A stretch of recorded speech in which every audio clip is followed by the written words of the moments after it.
예, 하나님 말씀 오늘도 마가복음 9장의 말씀을 이어봅니다.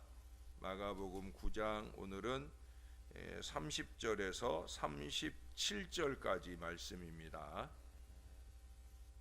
그곳을 떠나 갈릴리 가운데로 지날새 예수께서 아무에게도 알리고자 아니하시니 이는 제자들을 가르치시며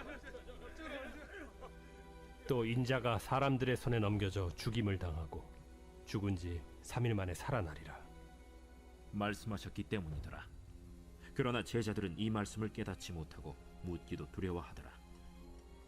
가버나움에 이르러 집에 계실새 제자들에게 물으시되 너희가 길에서 서로 토론한 것이 무엇이냐? 그들이 잠잠하니 이는 길에서 서로 누가 크냐 하고 쟁론하였음이라. 예수께서 앉으사 12 제자를 불러서 이르시되 누구든지 첫째가 되고자 하면 무사람의 끝이 되며 무사람을 섬기는 자가 되어야 하리라 하시고 어린아이 하나를 데려다가 그들 가운데 세우시고 안으시며 제자들에게 누구든지 내 이름으로 이런 어린아이 하나를 영접하면 곧 나를 영접하며 누구든지 나를 영접하면 나를 영접함이 아니요 나를 보내신 이를 영접함이니라. 아멘. 성경은 하나님의 이야기입니다. 동시에 사람들의 이야기이기도 합니다. 때때로 이 성경에는 추한 사람들의 이야기가 나오기도 합니다. 우리는 성경 속에서 하나님의 이야기만 본다면 말씀이 삶과 분리되고 맙니다. 성경 속에서 사람의 이야기만 본다면 하나님의 능력을 상실하게 되어집니다. 오늘 말씀은 제자들의 실수, 즉 사람들의 이야기와 그 실수를 교정해 주시는 우리 예수님, 하나님의 이야기가 동시적으로 언급되고 있습니다. 하나님의 온전하신 모습을 보고 우리 자신들의 그 일그러진 자세를 바로 잡으라 하시는 의도라고 말씀드릴 수 있겠습니다. 언제나 그렇습니다. 우리 하나님의 말씀을 들으며 우리는 우리 사람들의 부족함을 깨달아야 할 것이고 하나님의 말씀을 들으며 우리 예수님, 우리 하나님의 모습을 바라보면서 우리의 그 부족함을 교정해 나가는 건강한 신앙을 가져야 합니다. 예수님은 하나님의 관점에서 하나님의 일에만 몰두하셔요. 이걸 잊지 말아야 됩니다. 여러분, 제발 하나님의 일을 하나님의 마음으로 하나님의 일에 몰두하는 마음으로 행할 수 있어야 된다는 거예요. 예수님과 제자들이 동시에 예루살렘을 향하여 걸음을 옮기셨지만 예수님의 관심은 이제 곧 지게 될 십자가였어요. 제자들의 관심은 높은 자리를 차지하는 거예요. 사람들의 박수갈채를 받는 거예요.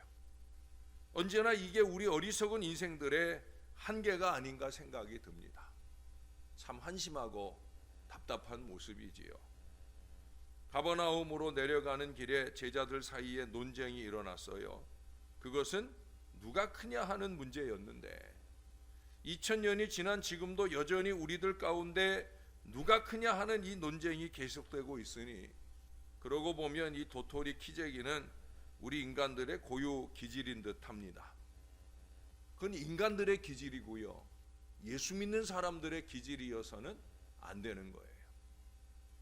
예수님께서 특별히 세 제자들만 데리고 산에 올라가시자 남아있던 제자들 사이에서는 그들을 시기하는 사람이 생겨났어요.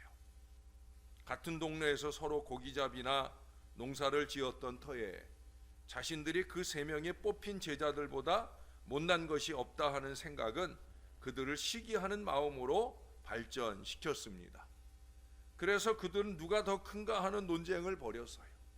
그 논쟁 때문에 귀신 들린 아이의 그 간질병 고치는 일을 이루지 못하는 그런 어리석음도 범하게 되어집니다. 여러분, 직분이라는 것은 하나님의 일을 효과적으로 이루기 위해 주어진 도구인 거예요. 목사도 마찬가지고 또 중직도 마찬가지예요. 하나님의 일을 잘 해보자고, 무너질 일을 잘 세워보자고 우리가 이 하나님의 직분을 감당하는 거예요. 직분은 절대 감투가 아니에요. 그러나 오늘날 우리 교회들은 그 안에서 직분이 감투가 된 지 오래된 모습들을 보이고 있어요. 겸손히 받으며 감당해야 할 은혜의 직분을 자격도 안 되는 사람들이 욕심과 싸움으로 차지하려 드는 그런 안타까운 모습을 보일 때가 많이 있다는 거예요.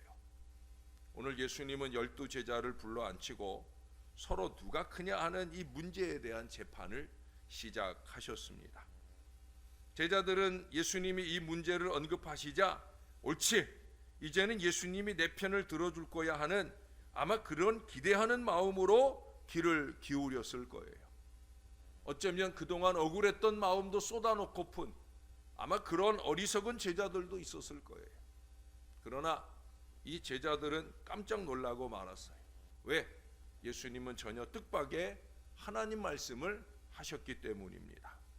35절에 보시면 누구든지 첫째가 되고자 하면 무사람의 끝이 되며 무사람을 섬기는 자가 되어야 하리라. 이 예수님 따라가는 예수님의 사람들, 예수님의 제자들이 기억해야 할 아주 중요한 말씀이에요. 예수님의 말씀대로라면 꼴찌가 되어야 하는데 아무리 생각해도 꼴찌가 되는 것이 첫째가 된다는 말이 믿어지지가 않은 거예요. 그러나 예수님의 말씀은 인간들의 기준으로 하신 말씀이 아니라 하늘의 기준으로 말씀하시고 있는 거예요. 하늘나라에는 첫째가 없어요. 또한 꼴찌도 없어요. 모두가 다 섬기는 자들만 있기 때문입니다. 이런 의미에서 하늘의 백성은 누구나 첫째이고 또 누구나 다 꼴찌입니다. 그 하늘나라에서는 그 누구도 첫째가 되고 싶어서 안달나는 사람도 없고요. 일부러 끝자리를 차지하려고 종노릇하는 사람도 없어요. 하늘나라는 그냥 섬기는 나라예요. 그 다음을 뭘 기대하면서 섬기는 게 아니라 그냥 섬기는 거예요. 그냥 섬기는 그 자체가 행복한 거예요. 세상적으로 보면 꼴찌처럼 보여도 하늘나라 하나님 보시기에는 큰 사람 되는 바로 그 은혜의 비결이 섬기는 것이기에 그냥 섬기는 거예요. 하늘나라 같은 아름다운 교회 안에도 그렇게 무작정 섬기는 그런 온전한 신앙의 백성들이 많이 있게 되는 거예요. 여기 12 제자들의 잘못은 뭡니까? 이러한 하늘 시민의 이 생활 원리를 깨닫지 못한 거예요. 그들은 하늘나라에 없는 것을 지금 원하고 있어요. 그건 뭐예요? 첫째가 되는 거예요. 그들은 섬김을 받고 싶었습니다. 그 자리는 내 자리다, 이걸 주장하고 싶었어요. 세상 원리에서는 섬김을 받는 자가 첫째이며 큰 자입니다마는, 그러나 하늘나라의 원리에서는 작은 자가 큰 자예요. 첫째가 섬기는 자예요. 그러므로 제자들의 관심은 누가 크냐에 쏠릴 수밖에 없었던 것이 어쩌면 너무 당연해요. 왜? 아직 하늘나라 원리 속에 사는 제자가 온전히 되지 못했고, 그저 아직도 세상적인 관점에서 그저 자기 안위만 추구하는 그 어리석은 마음 가운데 있기 때문에, 그래서 그 제자들은 누가 크냐가 관심이 되는 거예요. 내가 얻을 게 무엇이냐, 이것이 관심이 되는 거예요. 그것은 하늘나라에 없는 주제입니다. 여러분, 하늘나라의 백성으로 살려면 하늘나라의 주제에 집중해야 되죠. 세상의 주제, 세상의 관심에 매달려 가지고 여전히 그것들에 연연하며 큰 소리 치고 다니고 하려면, 그러면 신앙생활하는 게 아니라는 거예요.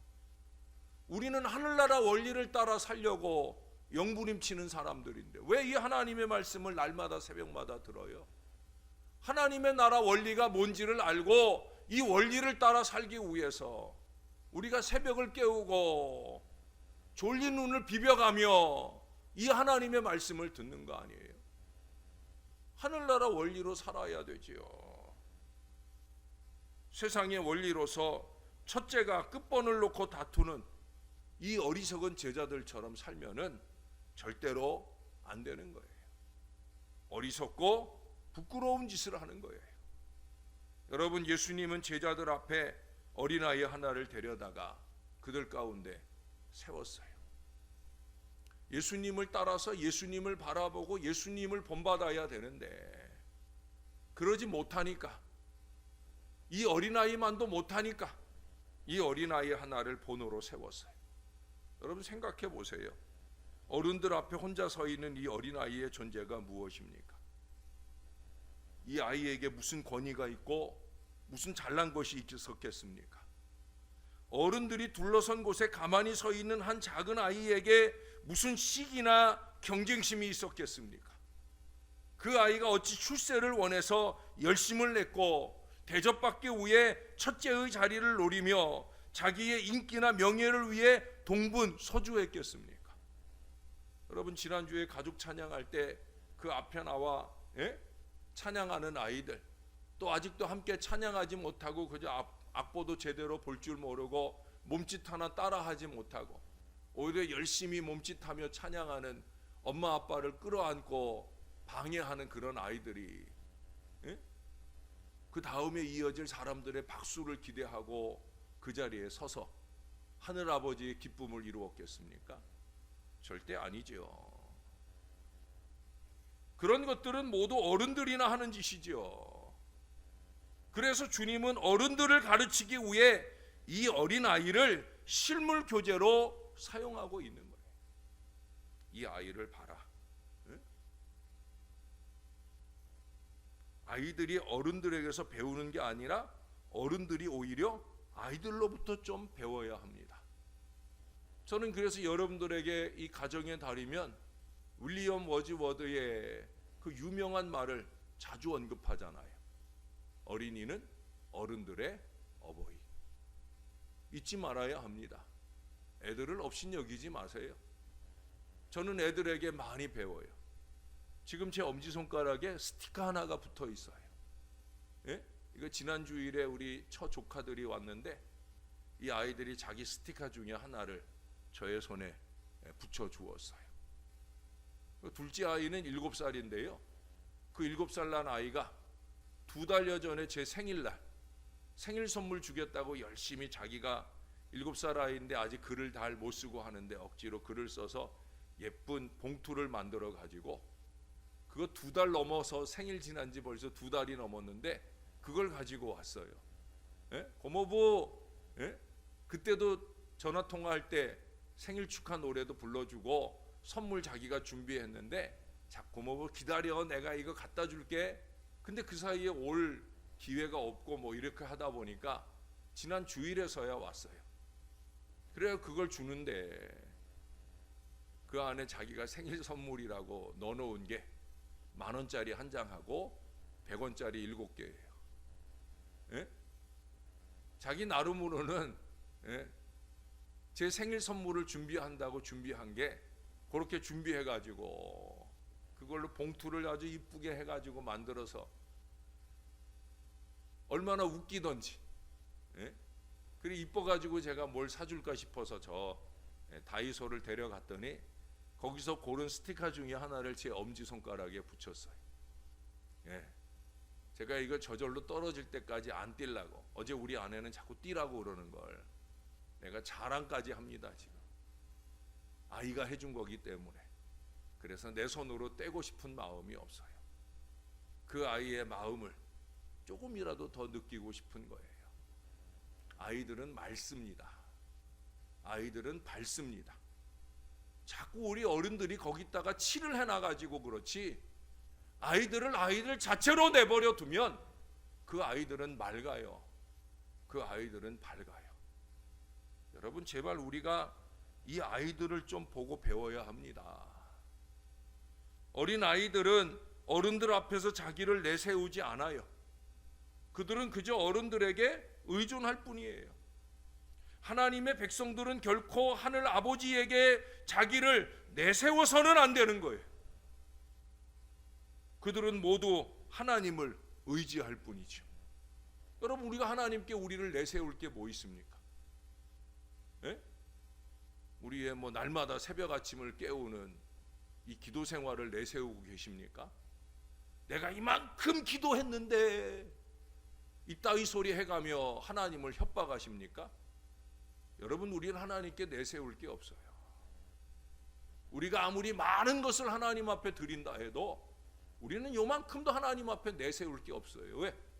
아니, 자기 아들을 내주셨는데, 하나밖에 없는 독생자 아들을 십자가에 달려 죽기까지 우리를 위해 내주셨는데, 아니, 자기 자신이 십자가에 달려 죽으셨는데 우리가 그 하나님 앞에 뭘 내세울 게 있어요? 내세우겠다고 껍적거리는 이 제자들이 그래서 예수님 보시기에 한심한 거예요. 뭘 내세워? 뭘 크려고 해? 너무 어이없으신 거죠. 우리가 할 일은 그저 의지하는 거예요. 그래서 지금 예수님께서 어린아이를 앞에 세우신 거예요. 하늘나라에는 어린아이만 있다는 거예요. 이런 어린아이 같은 마음이어야 하늘나라에 어울리는 거예요. 어쩌면 우리가 왜 아직도 이 땅에 있는지 분명한 이유가 있죠. 아직도 우리가 하늘나라에 어울리는 사람이 못 돼서 그런 거예요. 네? 사랑하는 여러분, 저와 함께 하늘나라에 좀 어울리는 사람이 좀 되십시다. 우리의 신앙이라는 것이 너무 볼품없고 찌질한 모습이 아니라 하나님께서 보실 때 너 내 나라에 어울리는 놈이구나 라고 인정하고 부르실 만한 그런 어린아이 같은 이 믿음의 모습을 좀 가져야 되지 않나. 오늘 예수님 그러시잖아요. 이 어린아이와 같은 이 어린아이 하나를 영접하면 곧 나를 영접함이고, 또 다른 말씀에서는 이 어린아이와 같은 자가 곧 하나님 나라에 들어갈 수 있는 자라고 주님이 분명히 말씀하시잖아요. 여러분, 어린아이가 되지 않으면요 천국에 들어갈 수 없어요. 예수님은 십자가 순환에 대한 첫 번째 예고를 하실 때 이런 말씀을 8장 34절에 하셨잖아요. 누구든지 나를 따라오려거든 자기를 부인하고 자기 십자가를 지고 나를 따를 것이니라.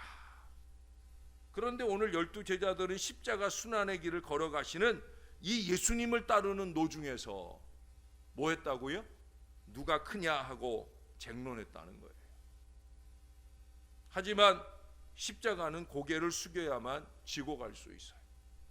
제자들은 누가 크냐 하며 높은 곳을 바라보고 십자가의 길을 간다 했지만 높은 곳을 바라보면 십자가 지고 갈 수 없는 거예요. 여러분, 십자가 지고 죽어가시는 우리 예수님 그 앞에 있는 사람들이 한 사람이라도 박수친 사람 있겠습니까? 물론 예수님 잘 죽었다 하고 박수친 인생들은 있을 수 있겠죠. 그러나 예수님께 박수친 사람은 아무도 없을 거예요. 십자가 지는 것은 그런 거예요. 박수 받는 자리가 아니에요. 높은 곳이 아니라 낮은 곳을 바라보며 가는 것이 십자가예요.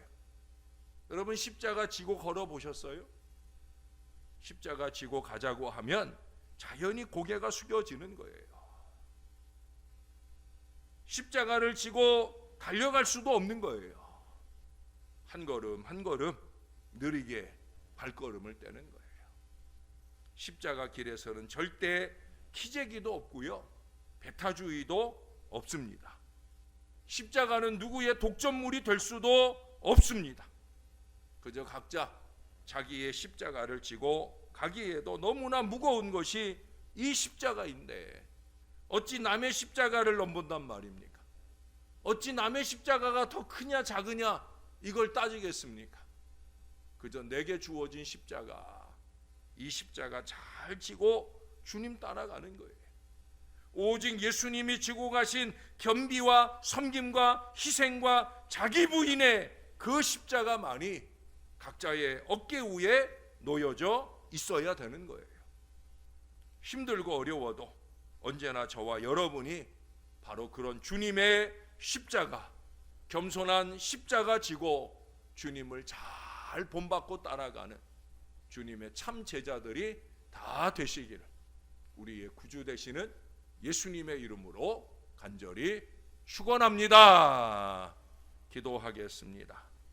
좋으신 아버지, 오늘도 주님께 또 배웁니다. 가슴을 치며 통탄하며 참으로 주님 앞에 제가 이 제자들입니다. 제가 이 부족한 인생입니다. 고백하며 서 있을 수밖에 없는 저희들이 다시 한번 십자가 섬김의 진리를 깨닫습니다. 하늘나라 백성의 삶은 어떤 것이어야 하는지를 다시 한번 깨닫게 됩니다. 섬기고 또 섬기고 내가 가진 모든 것을 다 내어주어 내가 거지가 될지라도 그렇게 섬기고 또 섬기며 섬긴 그것만으로 행복하게 끝나는 것, 그것이 우리들의 십자가 걸음인 것을 잊지 말도록 도와주옵소서.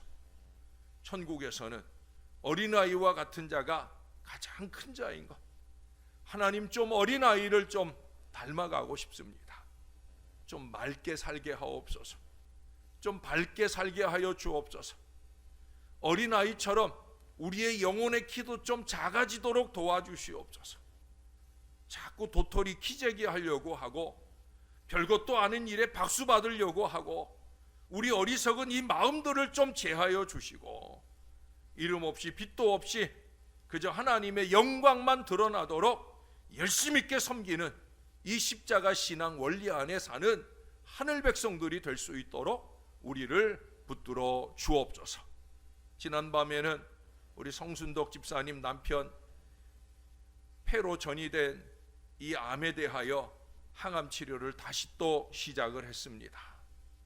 이전에 치료받는 일이 끝나지도 않았는데 또 전이된 일로 인하여 더 심한 고통 중에 치료받기를 시작하였습니다. 주님이 능력의 손길을 얹어주시고 주님 치유와 회복의 역사를 이루어 주시옵소서. 사랑하는 아내의 손 붙들고 그 손 의지하고 주님의 전을 찾아 우리 주님의 이름을 부를 수 있도록 주님께서 그 마음을 무엇보다 주장해 주옵소서. 곁에서 간병하는 우리 성집사님 흔들림 없는 믿음으로 뜨거운 사랑으로 남편을 위해 기도하며 잘 간병하는 능력의 여종 되게 도와 주옵소서. 우리 김용식 배성의 권사님 사랑하는 손주들이 이 장염으로 몇 날째 입원하고 고생하고 있습니다. 능력 있는 주의 손 얹어 주시고 치유와 회복을 이룰 수 있게 도와 주시옵소서. 우리 사랑하는 임근영 집사님 어제 입원해서 이제 오늘 이비인후과 아주 중요한 큰 수술을 앞두고 있습니다. 주님께서 주님의 장중에 그 의사 선생님들과 간호사 선생님들의 손길을 붙들어 주시고 그 모든 수술하는 손길이 능력과 치유와 회복의 복된 손길로 쓰임받도록 도와 주시옵소서. 그래서 이후에 저 잘 듣게 하시고 더 잘 듣기에 더 아름다운 신앙 위에 우뚝 서서 주님을 높여 찬양하는 귀한 믿음의 우리 임근영 집사님 되도록 꼭 붙들어 주옵소서. 오늘 병원에 가서 검사해야 되는 여종도 있습니다. 별일 없이 건강하다는 소식 듣게 하시고 이후에 더 강건하여 주님을 열심히 있게 섬기는 귀한 믿음의 여종 되도록 은혜 더하여 주옵소서. 살아계신 주님 역사를 주시옵소서. 감사드립니다. 예수님의 이름으로 기도합니다. 아멘.